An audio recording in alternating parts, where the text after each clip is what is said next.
Nagsagawa ang Civil Service Commission o CSC ng Nueva Ecija ng Race to Serve Color X Bubble Run bilang bahagi ng selebrasyon ng ika-124 na anibersaryo ng Philippine Civil Service. Ayon kay CSC Provincial Director Eleanor Prado, layunin ng aktibidad na ito na makatulong sa mga kawani ng CSC na kasalukuyang sumasailalim sa chemotherapy at dialysis. Yung crusade po nito ay para sa kanila, sa mga kapwa servant heroes. Yung po nakalaan na makikita po dito.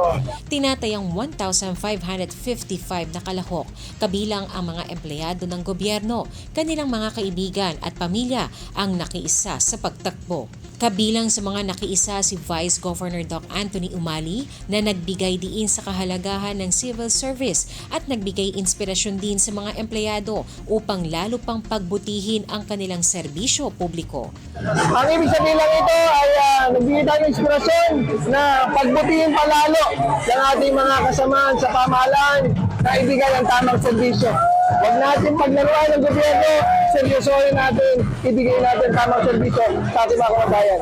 Nagpasalamat naman ang mga kalahok sa Kapitolyo para sa pagkakaroon ng ganitong uri ng programa dahil bukod sa nagbigay ito ng kasiyahan, nagkaroon din umano sila ng pagkakataon ng magkaisa at makatulong sa kanilang kapwa kawani ng pamahalaan na nangangailangan ng medikal na tulong. Bukod po sa pakikiisa namin sa taon ng pagdiriwang ng Civil Service Anniversary, one way din po ito para makatulong tayo sa nangangailangan na kapwa nating kawani ng gobyerno.